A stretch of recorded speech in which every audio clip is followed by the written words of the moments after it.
Speaking of election tactics, one classic attempt to defraud and disenfranchise voters in California is now backfiring on the Republican contender who allegedly attempted it. It started with this letter sent to as many as 14,000 Democrats in Orange County, California, many of them Hispanic. It reads, obviously in Spanish, "You are advised that if your residence in this country is illegal or you are an immigrant, voting in a federal election is a crime that could result in jail time." The letter came from the campaign office of Republican candidate Tan Nguyen, who is trying to unseat Democratic Congresswoman Linda Sanchez in California's 47th district, and who himself immigrated to this country, having fled Vietnam with his family in 1973. Nguyen is denying any personal knowledge of the flyer, telling the Orange County Register that a rogue staffer was responsible. Quoting, "Evidently an employee took it upon herself to allow our database to be used to send out the letter. It was disseminated without my authorization or approval. The employee has been discharged." But even his fellow Republicans aren't buying the old blame it on a staffer chestnut. The Orange County GOP Executive Committee voting unanimously today to call for Nguyen to drop out of the race. The chairman telling the Associated Press, quote, "I learned information that allows me to draw the conclusion that not only was Mr. Nguyen's campaign involved in this, but that Mr. Nguyen was personally involved in expediting the mailer." Joining us now is Norberto Santana, Jr., an investigative reporter for that newspaper we mentioned, the Orange County Register. Thank you for your time tonight, sir. Thanks for having me on, Keith. Given that even his own party does not believe he's innocent and wants him out of this race now as a result, is it pretty much a given tonight that Mr. Nguyen will drop that candidacy?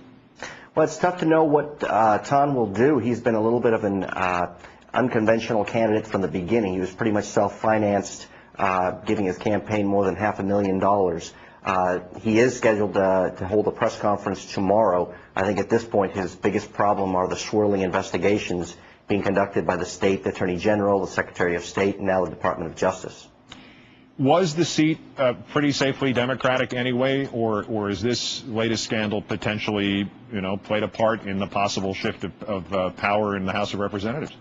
It was a pretty safe Democratic seat. Loretta Sanchez was reelected by a handy margin a few years ago. I don't think there was any question that Tan was going to make a competitive run at it. Where it could have serious implications is in the 34th State Senate District here in California. Republicans have narrowed registration gap there, making it even with Democrats, and that race is pretty much a toss-up at this point. I think there are a lot of Republican concerns that this could backfire on them in that race, and some Democratic aspirations that it could energize their base. But obviously, in terms of this letter, you don't put the toothpaste back in the tube, regardless of whether or not Nguyen drops out. Is the damage to some degree already done? I mean, will there not be some American citizens, some voters in Orange County who think they can't vote because they immigrated here? That's a good point. It's already something that's being discussed in a pretty heated nature. One supervisor has already talked about here at the county level asking the registrar of voters, as has requested the Democratic Party chairman here in Orange County, for them to send out letters to every single voter that got one of these letters, advising them that it is indeed legal for them to vote if their status in this country is legal. Some Republicans are raising concerns that that might be seen as a taxpayer-funded get-out-the-vote effort for local Democrats. So it'll be interesting to see how that shapes up. Has there been a significant community response in Orange County to that letter?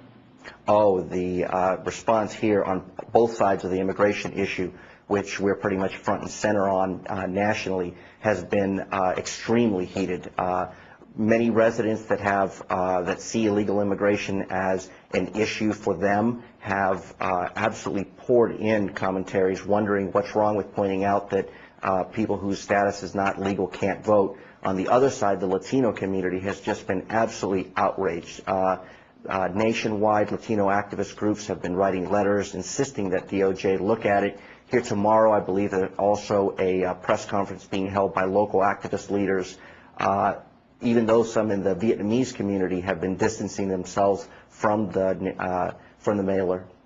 An extraordinary event. Norberto Santana, Jr., investigative reporter from the Orange County Register. Great thanks for your reporting and for your time tonight, sir. Thanks for having me, Keith.